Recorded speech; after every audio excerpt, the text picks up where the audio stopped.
Tonight on 252 ESPN Radio, Sports Talk. It's one of the rare nights we don't have some live sporting event, baseball, NBA, NHL, whatever. You know, we do everything here. But tonight, you got Spain and Fitz as soon as we wrap it up. Freddie and Fitzsimmons at 9 o'clock. But if you really need some live play-by-play, turn your attention over to our sister station, News Talk 103.9 FM, where the Stanley Cup will be in the house tonight. You guys are awesome, by the way. 8 o'clock tonight, Capitals, Golden Knights, Game 5 of the Best-of-7 series. Capitals lead 3-1. Hello, Carolina Oliveris. Hello, Mark Penicelli. I don't have your mic on. Hello, Mark Penicelli. Oh, wow. I really need to start keeping a tally of this. I think this is Like how many the times? third time this week. I almost every day this week. I was going to say, it almost feels like it should be a tradition. Like I should just not open your mic and just always say hello. Or I shouldn't just open my mouth until I see your hand go and mess with the volume button. You're right. You could just point it out, and that would be better too. But we're glad to have you here. Thank you. This is usually your Friday for the show. We talked about that last week when you made a Friday appearance. And the way Friday's panning out, this is going to be your Friday on the show. Oh, sweet. So have a good weekend. You can have the rest of the week off. After Thanks, this segment. boss. You're welcome. Thank you. Appreciate it. Oh, we made the, well, actually, let's do it. Let's do it the right way, right? There's only one way to do it. Were you going to say mistake? No. No, you thought I was going to say mistake? Come on. Don't insinuate that. That's terrible. Actually, we need to, God, I hate this sound effects machine thing. It's driving me crazy. Here we go. Taqueria San Luis. We had the pleasure of eating there today at lunch. But what it has done is caused us to be food drunk. If you want to be food drunk, and what I mean, have you ever been food drunk? Yes. It's when you've eaten good food and it's filled you up and you almost feel intoxicated. You know, I think Sam and I have been giggling about everything. I can barely speak. I don't know if you've been listening to the show today. But Sam has. And and one might assume that maybe I had a drink or two before we started the show. I could barely speak English. And we're giggling about everything. Like the dumbest thing. Taqueria San Luis. That'll be a dangerous day. Oh, man. But you should go there where they have delicious, authentic food. And if you'd like to be content, that's one thing I could say. I am content, full and content. They've got delicious food there. Nachos are unbelievable. I think we had 8 orders of nachos at our table today. Sam was the only one that got the taco salad. Salad sounds like healthy and light. Right. I just want to give a shout out because it's. Look, love Taqueria San Luis. It's great, but everybody knows there's those meals that sometimes you eat it and you're like, wow, that was a lot of food. Like, food coma. It's a lot of food. Taqueria San Luis will do that to you, and it's a good thing. I do want to give a shout-out to our general manager, Mike, because we were talking to him when we came back from lunch, and we were talking about, we're really full, like, tired, blah, blah, blah. And this is how awesome our general manager is.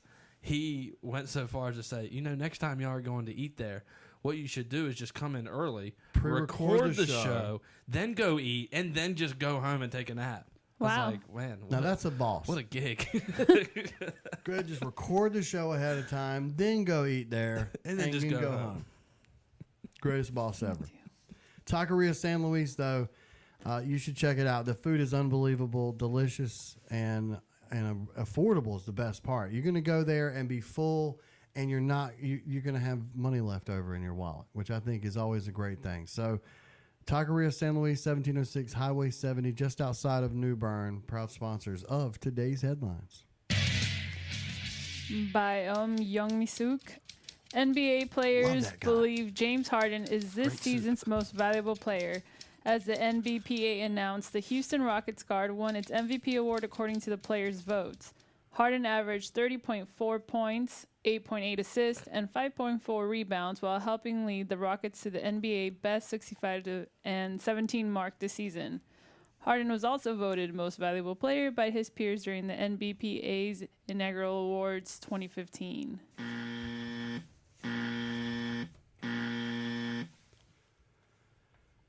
So you don't like the I mean, pick? it's okay. Here's my problem. I told you this is stop waiting until the NBA Finals to make these announcements. Because what happens is, the MVP, like last year, the MVP was ousted in the first round. This year, the MVP did make it to the conference finals. But what happens is, it's sort of similar to that whole, they're going to announce Donovan Mitchell as Rookie of the Year. And no, Ben Simmons is going to get it. Well, they're going to get it. But Jason Tatum should have got it.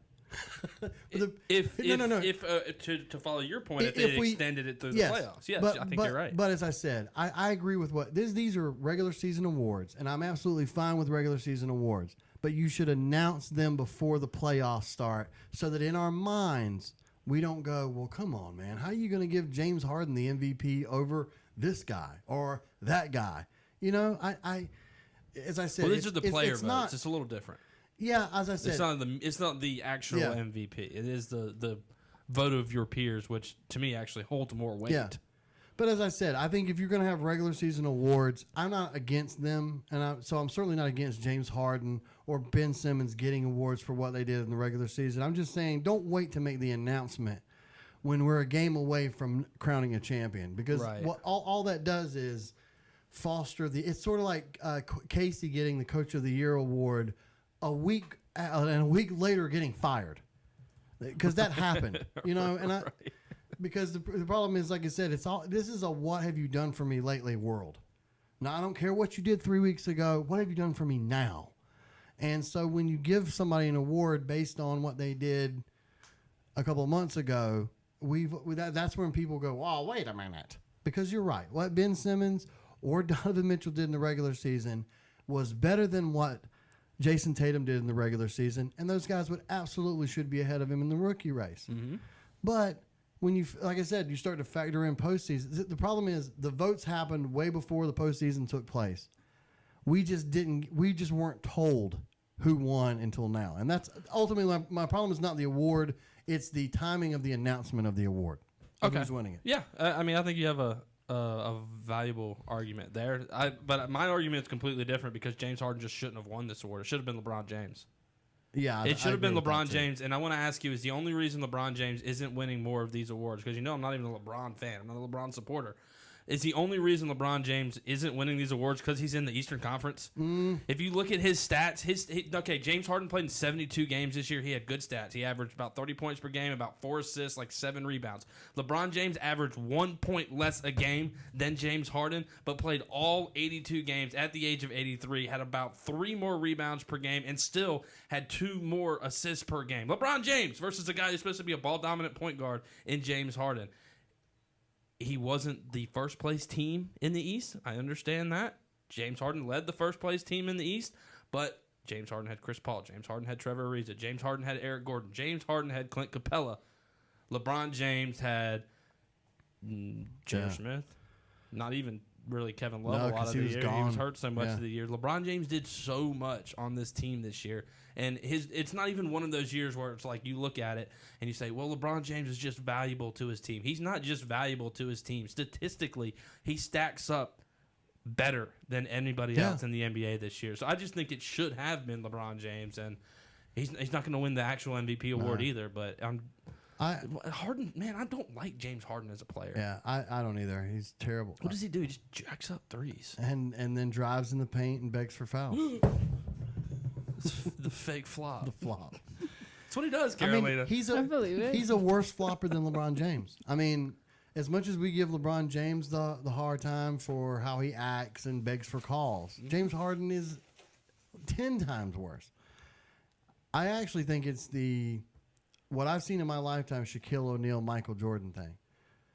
I thought that there was a span of time where Michael Jordan could have won the MVP 12 straight years.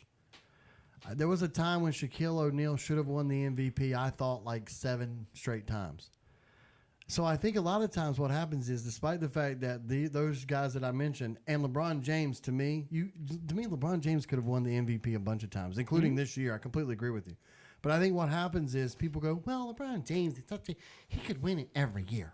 Right. Do we have to give it to LeBron James? Yes. People like to take we don't get political, but I'm just going to do it anyways. People like to take the Barack Obama approach, and they're like, we just need to redistribute the wealth. Right. Redistribute Instead the of wealth giving and it to LeBron, redistribute the MVP trophy because somebody else deserves it. Because you can't have I don't it think all. that's a Karl Marx belief. I don't know that's a Barack Obama belief. My but personal and Bernie might have trickled Sanders. in there. But yes, the fact is, I think you could give that award to LeBron James every year, but I think it's just maybe better. I think sometimes people are like, well, that's the easy choice. Let's give it to, as this year was James Harden, last year was Russell Westbrook. Kevin Durant won it before he went to Golden State. I mean, I think just sometimes they'll give it to somebody Right. just to spread the wealth. If James Harden wins the media MVP vote, the one that's actually like more recognized, he will have been the most overrated MVP since Steve Nash, who falls into that time frame where Shaq should have won it. Another one of those like 10 years in a row that he should have won it. Definitely. I was trying to think back to when Jordan was playing, who those awards went to as well, and I thought the same thing. These are, as you were talking about, Nash and Harden. Harden will end up a Hall of Famer just like Nash. But when you compare like I said, how are you comparing Steve Nash numbers to what Shaquille O'Neal's doing, dominating the entire league? You can't do anything with him down low. As I said, it's very weird. But again, what can I say? This is why they don't give us a vote, because we'd have voted for LeBron James and have been like, no, you can't vote for LeBron James. Just can't do it. Associated Press. DeAndre Aten spent Wednesday with the Suns with the feeling that this was the start of a beautiful relationship. The 7'1", 250-pound center went through what he said would be his only pre-draft workout and expressed supreme confidence that the Suns will use the number 1 pick to select him. Quote, "I know I'm going number 1," end quote, he told reporters. Confident. Man, I know somebody's going to hate me for saying this, but since we're I don't know that let's assume for a minute that I am, or you are, the number 1 basketball prospect in the world right now. And people want you. You're the hot commodity. But you're also very aware. Let's just put it in the fact that you've kind of had the ability to watch television and see what's going on in the NBA. Right. Do you want to be a Phoenix Sun right now? And let me ask this. Would you like to have the expectations of a terrible franchise who can't win a game heaped on your shoulders at 19 years old? Now, mind you, I get it. There's a lot of money. Lots and lots of money. But that money's not going to it's not going to save you from the headlines of Sun's still not enough, even with Ayton. I sometimes it's kind of let's go back to this Cleveland Brown thing where we've heard players say, yeah, if I'm not the number 1 pick, it's okay. Because right, like some of the quarterbacks. Yes. I'm just saying, I look at some of these situations and I think, I don't know if I really want to be a Phoenix Sun. I know he's happy about this, but I don't know that I think that that's a great fit for anybody or a great fit for any talented player to go to a team that still needs a lot of pieces besides him to be competitive. I don't think they need a lot of pieces. I just think they need the pieces to grow up a little bit. I think the Suns are really close. If you think right now the starting lineup going into next year for them is going to be, they made the move. They got Elfrid Payton this offseason. Elfrid Payton's not a bad point guard. They've got Devin Booker, who has already shown he is a premier scorer in this league. It's going to be an awesome shooting guard. They spent the high draft pick on Josh Jackson last year, a guy who I still wish Philadelphia had drafted. Josh Jackson was really good this year. Yeah. And then you're going to slide in TJ Warren, and then you're going to finish it off with DeAndre Ayton down low. They got a brand new coach. Like, I understand what you're saying. Phoenix has been bad for a really long time, but they've at least made the moves to get some new pieces. And there's something to me about the guy who just wants to be the top pick. Like, that's why I wasn't a big fan of the Josh Rosens in the world, because or the Josh Allens or anybody who's like, I don't really want to be the number 1 pick. Right. I'd rather just drop. You know who said I'm the best quarterback in this draft? I think I should go number 1. It was Baker Mayfield. Was saying it months before the draft. Who went number 1 in the draft? Baker Mayfield. That's the guy I want on my team, and I think that's the guy I would want to be if I was a world-class premier athlete. And man, DeAndre Ayton's so good, he could come in and just put the team on his shoulders. Goodness, he's got the broadest shoulders in the NBA already. Probably there's a lot of room to put stuff up there. I think he can carry the weight of this franchise, and I think they're young and. Not maybe a playoff team next year, but could possibly slip in. But give them 2 years. Let these guys grow up a little bit. T.J. Warren is like the elder statesman on this team. He's older than Devin Booker, and T.J. Warren is still a really young professional. Yeah. They're going to grow, and I think if you add some more talent and just one piece, if you think Devin Booker scored 60 points in a game a year ago, if you put a legitimate big man down low and all of a sudden it opens the court up for Devin Booker, imagine what he could become, and imagine what that will do for Ayton. He's not going to be able to get doubled on the block. I don't know. Phoenix. I mean, again, Phoenix couldn't make any different decision. But you're right. Phoenix has been bad for a long time. And it's hard to pony up and say I want to go there. And what you're saying, I think, again, is very interesting and intriguing. So I'm going to go a little bit further. Okay. So I'll go to let's use Anthony Davis, a guy who I believe was the number 1 pick in his draft, who went to an awful New Orleans team. Yes. And now they've kind of seen a few years separation. I mean, this is where I'm saying you could end up and listen, if I'm the Phoenix Sun fan, if I could fast forward and say, okay, you're where the New Orleans Pelicans are right now, that's not too shabby. They were a playoff team. I think they got to the second round this year. But in the end, they're still a long ways from winning championships. So, as I said... But Anthony Davis has still built his brand and become a star, and they've gotten better. And in Davis's defense, he was the first piece of the rebuild. Ayton's kind of coming in on the back end of the rebuild. Yeah, and I mean, like I said, there's 2 ways you can end up. You can end up where Sacramento, where it's like, man, it's not getting any better, so let's trade Boogie Cousins because even with him, we're not getting any better.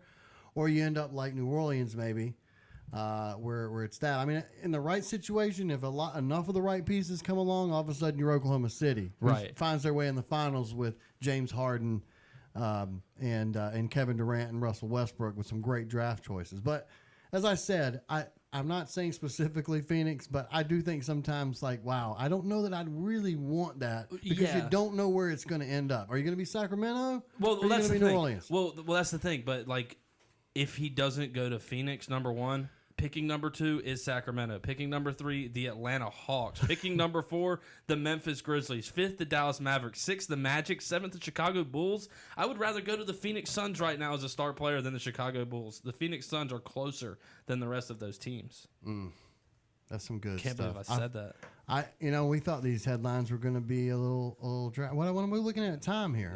Let's come back, man. This next story is great. Yeah, I hate to do that too, but I mean, I feel like if we open up this can of worms, there's no way it's going to fit in a neat little 2-minute.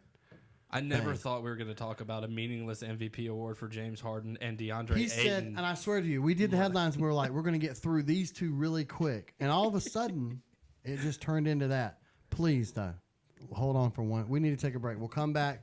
We have another headline. You must, if you have not heard a single news or sports story today, make sure you are on the other end of this break. You will not want to miss this. This is must. And if you're watching on Facebook or on YouTube, must watch, must listen to. This is the biggest story of the week.